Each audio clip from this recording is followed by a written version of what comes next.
هذا القرآن يوحدنا لطريق الخير يوجهنا الله تعالى أنزله ورسول الله معلم. بسم الله الرحمن الرحيم. وكذلك قوله تعالى واركعوا مع الراكعين مطلق في مسمى الركوع فلا يزاد عليه شرط التعديل بحكم الخبر ولكن يعمل بالخبر على وجه لا يتغير به حكم الكتاب فيكون مطلق الركوع فرضا بحكم الكتاب والتعديل واجبا بحكم الخبر. وكذلك قوله تعالى واركعوا مع الراكعين، اور اسی طرح باری تعالیٰ کا ارشاد وارکعوا مع الراکعین مطلق فی مسمى الرکوع، رکوع کے مفہوم میں مطلق ہے. فلا یزاد علیہ شرط التعدیل بحکم الخبر، لہذا اس پر حدیث کی وجہ سے تعدیل کی شرط کو زیادہ نہیں کیا جائے گا. ولیکن یعمل بالخبر علی وجہ لا یتغیر به حکم الکتاب، لیکن حدیث پر اس طور سے عمل کیا جائے گا کہ اس سے کتاب اللہ کا حکم متغیر نہ ہو. فیکون مطلق الرکوع فرضا بحکم الکتاب والتعدیل واجبا بحکم الخبر، چنانچہ کتاب اللہ کے حکم کی وجہ سے مطلق رکوع فرض ہوگا اور حدیث کی وجہ سے تعدیل ارکان واجب ہوگی. وَكَذَلِكَ قَوْلُهُ تَعَالَى وَارْكَعُوا مَعَ الرَّاكِعِينَ، یہ بھی مطلق کے حکم کی ایک مثال ہے. اور قاعدہ یہ بیان کیا گیا تھا کہ مطلق پر خبر واحد یا قیاس سے زیادتی کرنا جائز نہیں ہے. یہاں سے مصنف اس کی ایک اور مثال لے رہے ہیں. مصنف فرماتے ہیں جس طرح آیت طواف میں خبر واحد کی وجہ سے وضو کی شرط کو زیادہ کرنا جائز نہیں ہے، اسی طرح آیت وارکعوا مع الراکعین پر خبر واحد کی وجہ سے تعدیل ارکان کی شرط کو زیادہ کرنا جائز نہیں ہے. مسئلے کی تفصیل یہ ہے کہ تعدیل ارکان یعنی رکوع، سجدہ، قومہ اور جلسہ کو اطمینان کے ساتھ ادا کرنا حضرت امام ابو حنیفہ رحمۃ اللہ علیہ اور حضرت امام محمد رحمۃ اللہ علیہ کے نزدیک واجب ہے، فرض نہیں. البتہ نفس رکوع اور نفس سجدہ فرض ہے. حضرت امام ابو یوسف رحمۃ اللہ علیہ اور حضرت امام شافعی رحمۃ اللہ کے نزدیک رکوع اور سجدے کی طرح تعدیل ارکان بھی فرض ہے. حضرت امام شافعی رحمۃ اللہ علیہ کی دلیل حدیث اعرابی ہے. حضرت خلاد بن رافع رضی اللہ تعالیٰ عنہ کی مشہور حدیث ہے جس میں ہے کہ وہ مسجد میں تشریف لائے اور حضور صلی اللہ علیہ وسلم مسجد کے ایک کونے میں تشریف فرما تھے. حضرت خلاد بن رافع رضی اللہ تعالیٰ عنہ دیہات کے رہنے والے تھے. انہوں نے نماز ادا کی اور جلدی نماز ادا کی، یعنی تعدیل ارکان کی رعایت کے بغیر نماز ادا کی. حضرت خلاد رضی اللہ تعالیٰ عنہ نماز سے فراغت کے بعد حضور پاک صلی اللہ علیہ وسلم کے پاس تشریف لائے اور آپ کو سلام کیا. آپ صلی اللہ علیہ وسلم نے سلام کا جواب دے کر فرمایا ارجع فصلی فإنک لم تصلی، واپس جاؤ دوبارہ نماز پڑھو کیونکہ تم نے نماز ادا نہیں کی ہے. حضرت خلاد بن رافع رضی اللہ تعالیٰ نے دوبارہ نماز ادا کی اور اسی طرح تعدیل ارکان کی رعایت کے بغیر. پھر دوبارہ خدمت میں حاضر ہو کر سلام عرض کیا. آپ صلی اللہ علیہ وسلم نے سلام کا جواب دے کے پھر دوبارہ وہی جملہ ارشاد فرمایا ارجع فصلی فإنک لم تصلی. حضرت خلاد رضی اللہ تعالیٰ عنہ تیسری مرتبہ گئے اور تیسری مرتبہ انہوں نے کہا کہ علمنی یا رسول اللہ، یعنی اللہ کے رسول مجھ کو نماز سکھا دیجیے. اس پر آپ صلی اللہ علیہ وسلم نے فرمایا، یعنی نماز کا طریقہ پورا آپ صلی اللہ علیہ وسلم نے سکھایا کہ جب تو نماز کی ارادہ کرے تو وضو کامل طور پر کرے، پھر قبلہ رخ ہو کر تکبیر کہہ لے، پھر سجدہ سے سر اٹھا کر اطمینان سے بیٹھ جا، پھر اطمینان کے ساتھ دوسرا سجدہ کر، پھر سر اٹھا یہاں تک کہ سیدھا کھڑا ہو جائے، یعنی قومہ بالکل اچھی طریقے سے کر۔ اور اس طرح آپ صلی اللہ علیہ وسلم نے پوری نماز سکھلائی تعدیل ارکان کے ساتھ۔ حضرت امام شافعی رحمۃ اللہ علیہ اس حدیث کی بنیاد پہ کہتے ہیں کہ اس حدیث سے معلوم ہوتا ہے کہ تعدیل ارکان فرض ہے، کیونکہ اللہ کے رسول صلی اللہ علیہ وسلم نے تعدیل ارکان کے فوت ہونے پر نماز کی نفی فرمائی، یعنی نفس نماز کی نفی فرمائی۔ اور نماز کی نفی یہ فرض کے ترک پر ہوتی ہے، واجب کے ترک پر، سنت کے ترک پر نماز کی نفی نہیں کی جاتی ہے۔ خلاصہ کلام یہ ہے کہ اس حدیث سے تعدیل ارکان کا فرض ہونا ثابت ہے۔ حضرت امام ابو حنیفہ رحمۃ اللہ علیہ اور امام محمد رحمۃ اللہ علیہ اس کا جواب دیتے ہوئے فرماتے ہیں کہ والد اعلیٰ کا ارشاد ورکعوا واسجدوا خاص ہے اور ساتھ ہی ساتھ مطلق ہے۔ خاص تو اس لیے ہے کہ ان کو ایک معنی معلوم کے لیے وضع کیا گیا ہے، اس طور پر کہ رکوع کو حالت قیام سے جھکنے کے معنی کے لیے وضع کیا گیا ہے، اور سجدہ کے معنی آتے ہیں زمین پر پیشانی ٹیکنے کے۔ اور مطلق اس لیے ہے کہ آیت میں رکوع اور سجدے کو کسی وصف اور قید کے ساتھ مقید نہیں کیا گیا ہے۔ اب اگر حدیث اعرابی کی وجہ سے آیت پر زیادتی کر کے تعدیل ارکان کو فرض قرار دیا جائے، جیسا کہ حضرت امام ابو یوسف اور حضرت امام شافعی رحمۃ اللہ علیہ کا مذہب ہے، تو اس حدیث کی وجہ سے آیت کے وصف اطلاق کو باطل کرنا اور منسوخ کرنا لازم آئے گا۔ حالانکہ یہ حدیث خبر واحد ہے، اور ہم پہلے بیان کر چکے ہیں یہ خبر واحد کے ذریعے نہ اصلی کتاب کو منسوخ کرنا جائز ہے اور نہ اس کے کسی وصف کو منسوخ کرنا جائز ہے۔ اور جب معاملہ ایسا ہے تو حدیث اعرابی کی وجہ سے آیت پر زیادتی کر کے تعدیل ارکان کو فرض قرار دینا درست نہ ہوگا۔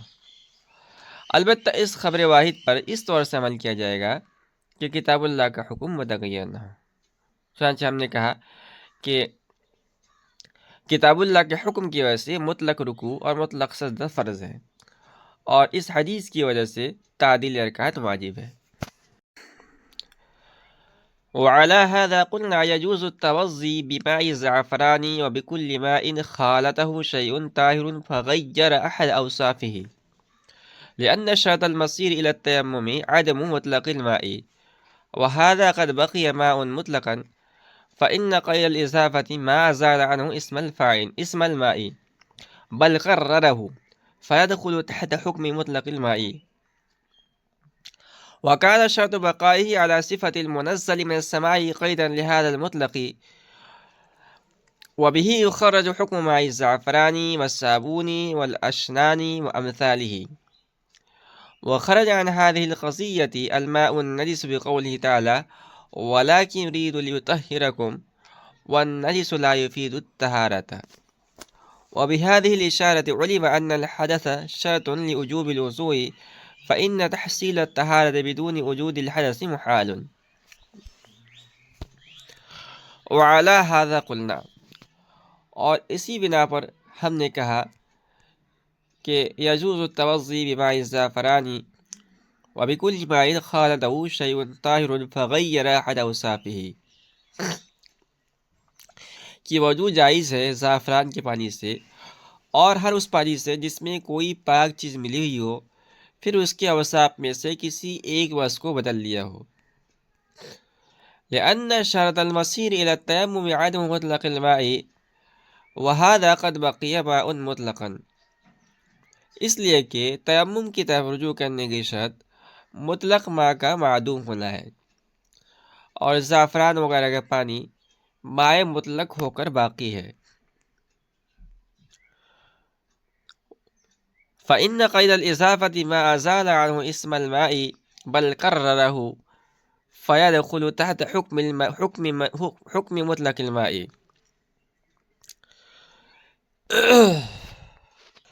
کیونکہ قید اضافت نے مائع زعفران سے پانی کا نام زائل نہیں کیا ہے بلکہ اس کو ثابت کیا ہے، لہذا زعفران وغیرہ کا پانی مطلق پانی کے تحت داخل ہو جائے گا۔ وَكَانَ شَرْطُ بَقَائِهِ عَلَى صِفَةِ الْمُنَزَّلِ مِنَ السَّمَاءِ قَيْدًا لِهَذَا الْمُطْلَقِ، اور اس صفت پر باقی رہنے کی شرط جس پر وہ آسمان سے اترا ہے اس مطلق کے لیے قید ہے۔ مصنف فرماتے ہیں وَبِهِ يُخَرَّجُ حُكْمُ مَاءِ الزَّعْفَرَانِ وَالصَّابُونِ وَالْأَشْنَانِ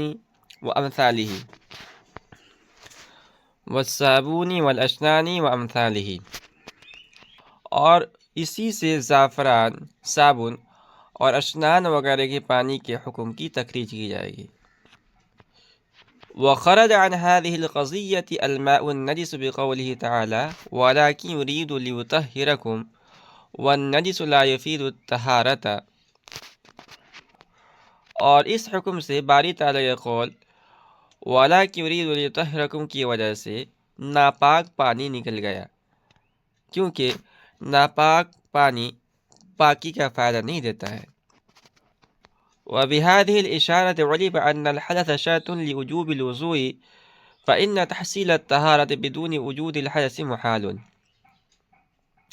اور ليطهركم کی اشارے سے معلوم ہو گیا کہ وضو واجب ہونے کے لیے حدث یعنی بے وضو ہونا شرط ہے، کیونکہ بغیر وجود حدث کے طہارت حاصل کرنا محال۔ وعلى هذا قلنا، یہاں سے مصنف رحمۃ اللہ علیہ یہ فرما رہے ہیں کہ علماء احناف کے نزدیک مطلق چونکہ اپنے اطلاق پر جاری ہوتا ہے اور قطعی طور سے اس پر عمل کرنا واجب ہوتا ہے، خبر واحد یا قیاس کے ذریعے اس کو مقید کرنا اور اس پر زیادتی کرنا جائز نہیں ہے۔ اس لیے انہوں نے فرمایا کہ زعفران ملے ہوئے پانی کے ساتھ اسی طرح ہر اس پانی کے ساتھ وضو کرنا جائز ہے جس میں کوئی پاک چیز مل کر اس کے اوصاف ثلاثہ، پانی کے اندر 3 وصف ہیں، پہلا ہے رنگ، دوسرا ہے اس کی بو اور تیسرا ہے اس کا ذائقہ، مزہ۔ تو اگر پانی میں کوئی پاک چیز مل جائے اور اس کے ان تینوں اوصافوں میں سے کسی ایک وصف کو بدل دے تو اس پانی کے ساتھ وضو کرنا جائز ہے۔ اس مسئلے کی تفصیل یہ ہے کہ اگر پانی میں زعفران مل گئی یا کوئی دوسری پاک چیز مل گئی اور اس کی وجہ سے پانی کا کوئی ایک وصف بھی بدل گیا، بشرطے کہ اس کو آگ پر پکایا نہ گیا ہو اور نہ وہ چیز اپنے کثرت اجزاء کی وجہ سے پانی پر غالب آئی ہو، تو ایسی صورت میں اس پانی سے وضو کرنا جائز یا نہیں، اس بارے میں علماء احناف کہتے ہیں کہ ایسے پانی سے وضو کرنا جائز ہے، یعنی اس قسم کے پانی کی موجودگی میں تیمم کرنا جائز نہیں ہے۔ حضرت امام مالک اور حضرت امام شافعی رحمۃ اللہ فرماتے ہیں کہ ایسے پانی سے وضو کرنا جائز نہیں ہے، بلکہ ایسے پانی کی موجودگی میں تیمم کرنا واجب ہوگا۔ ان دونوں حضرات کی دلیل یہ ہے کہ اللہ تعالیٰ نے فرمایا ہے قرآن کریم کے اندر فَإِن لَّمْ تَجِدُوا مَاءً فَتَيَمَّمُوا صَعِيدًا طَيِّبًا، اور آیت میں لفظ ماء مطلق ہے، لہذا مطلب یہ ہوگا کہ اگر مائع مطلق میسر نہ ہو تو تم تیمم کر لیا کرو۔ گویا اللہ تعالیٰ نے مائع مطلق کے معدوم ہونے کی صورت میں تیمم کرنے کا حکم دیا ہے، اور جو مسئلہ ہے مائع زعفران یا مائع صابون وغیرہ والا، تو اس مسئلے میں اضافت کی وجہ سے یہ پانی مطلق نہیں رہا بلکہ مقید ہو گیا۔ لہذا اگر کوئی آدمی ہے اور اس کے پاس مطلق پانی نہیں ہے بلکہ زعفران کا پانی ہے یا صابن کا پانی ہے، تو اس کی موجودگی میں یہ مانا جائے گا کہ اس کے پاس مائع مطلق نہیں ہے، یعنی مائع مطلق معدوم ہے، اور جب ایسا ہے تو ان پانیوں سے وضو کرنا جائز نہ ہوگا۔ بلکہ ان کی موجودگی میں تیمم کرنا واجب ہوگا، جیسا کہ گلاب کے پانی سے متفق علیہ طور پر وضو کرنا جائز نہیں، بلکہ اس کی موجودگی میں امام ابو حنیفہ رحمۃ اللہ کے نزدیک بھی تیمم کرنا واجب ہے۔ حضرت امام ابو حنیفہ رحمۃ اللہ کی دلیل یہ ہے کہ اضافت کی دو قسمیں ہیں۔ پہلی قسم ہے اضافت تعریب، جیسے لیث الاسد۔ اس مثال میں لیث کے معنی آتے ہیں شیر کے، لیکن یہ معنی غیر معروف ہے، تو غیر معروف ہونے کی وجہ سے اسد کی طرف اضافت کر کے اس کا تعارف کرایا گیا ہے۔ اسی طرح ماء البیر یعنی کنویں کے پانی، اس میں بھی اضافت کر کے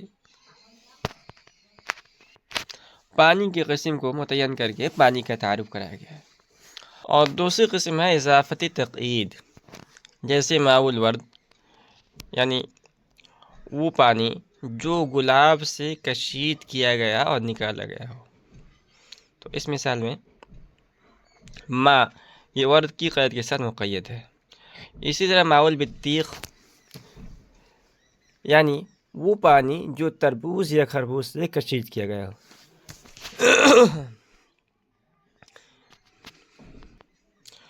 ان دونوں اضافتوں کے درمیان یہ فرق ہے کہ اضافت تعریف کی صورت میں پانی کی نفی کرنا صحیح نہیں ہے، چنانچہ اگر مائع زعفران یا مائع صابون موجود ہو تو یہ کہنا صحیح نہیں ہوگا کہ پانی موجود نہیں ہے، اور اضافت تقعید کی صورت میں پانی کی نفی کرنا صحیح ہے۔ چنانچہ اگر مائع ورد یا مائع بطیخ موجود ہو تو یہ کہنا صحیح ہوگا کہ پانی موجود نہیں ہے۔ اس تفصیل کے بعد ہم یہ کہتے ہیں جب مائع زعفران اور مائع صابون میں اضافت تعریف کے لیے تقعید کے لیے نہیں ہے تو زعفران وغیرہ کی طرف اضافت کے باوجود پانی مطلق ہی رہے گا، کیونکہ اس اضافت نے پانی کے نام کو زائل نہیں کیا ہے بلکہ اس کو ثابت کیا ہے۔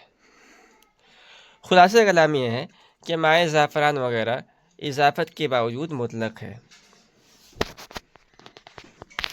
اور تیمم کی طرف رجوع کرنے کی شرط یہ ہے کہ مائع مطلق معدوم ہو، یعنی مائع مطلق کی معدوم ہونے کی صورت میں تیمم جائز ہوتا ہے، موجود ہونے کی صورت میں تیمم جائز نہیں ہوتا ہے۔ لہذا جب مائع زعفران وغیرہ کی صورت میں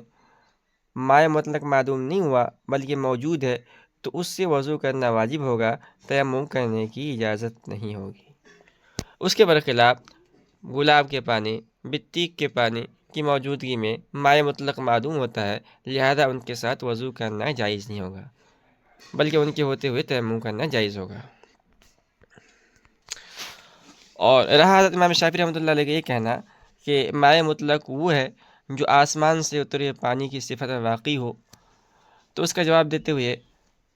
ہم یہ کہتے ہیں کہ مائع مطلق کے لیے آسمان سے اترے ہوئے پانی کی صفت پر باقی رہنے کی شرط لگانا یہ آیت فَإِن لَّمْ تَجِدُوا مَاءً کے اطلاق کو مقید اور اس پر زیادتی کرنا ہے، کیونکہ آیت میں لفظ ماء مطلق ہے، خواہ وہ منزل من السماء کی صفت باقی ہو یا باقی نہ ہو، اور مطلق کو مقید کرنا اور اس پر زیادتی کرنا چونکہ ناجائز ہے، اس لیے حضرت امام شافعی رحمۃ اللہ علیہ کا شرط لگانا درست نہیں ہے۔ مصنف فرماتے ہیں کہ وَبِهِ يُخَرَّجُ حکم ماء الزعفران والصابون والاشنان وامثالہ، کہ جب یہ بات ثابت ہو گئی کہ مطلق اپنے اطلاق پر جاری ہوتا ہے اور زعفران وغیرہ کی طرف اضافت نے پانی کے نام کو زائل نہیں کیا ہے بلکہ اس کو ثابت کیا ہے، تو اس سے یہ بات بھی ثابت ہو گئی کہ مائع زعفران وغیرہ سے وضو کرنا جائز ہے۔ آگے وخرج عن هذه القضیہ سے دفع دخل مقدر ہے، ایک اعتراض ہے، اور وہ یہ ہے کہ جس طرح مائع زعفران وغیرہ میں اضافت کے باوجود پانی مطلق ہے اور اس سے وضو کرنا جائز ہے، اس کی موجودگی میں تیمم کرنا جائز نہیں ہے، اسی طرح ماء النجس میں بھی ماء مطلق ہے، لہذا ماء نجس سے بھی وضو کرنا جائز ہوگا، حالانکہ اس سے وضو کرنا جائز نہیں ہے۔ اس کا جواب دیتے ہوئے مصنف فرماتے ہیں کہ جو باری تعالیٰ کا ارشاد ہے وَلَٰكِنْ يُرِيدُ لِيُطَهِّرَكُمْ، اس بات پر دلالت کر رہا ہے کہ پانی تطہیر اور پاک کرنے کا آلہ ہے اور طہارت کے فائدے دیتا ہے، اور وضو کا مقصد بھی نجاست حکمیوں کو زائل کر کے طہارت حاصل کرنا ہے، اور شے نجس طہارت کے فائدہ نہیں دیتی ہے، لہذا مائع نجس سے وضو کرنا جائز نہیں ہوگا۔ آخر میں مصنف رحمۃ اللہ کہتے ہیں کہ اشارۃ النص یعنی ولاکن یرید لیطہرکم سے اشارتاً یہ بات بھی معلوم ہو گئی کہ وضو کے وجوب کے لیے حدث شرط ہے، اور دلیل اس کی یہ ہے کہ وضو کا مقصد طہارت حاصل کرنا ہے، اور تحصیل طہارت نجاست زائل کرنے کا نام ہے، اور نجاست زائل کرنا اس پر موقوف ہے کہ نجاست ثابت ہو، اور اعضاء میں جو نجاست حکماً ثابت ہوئی ہے اسی کا نام حدث ہے، لہذا تحصیل طہارت یعنی وضو ثبوت حدث پر موقوف ہوگا۔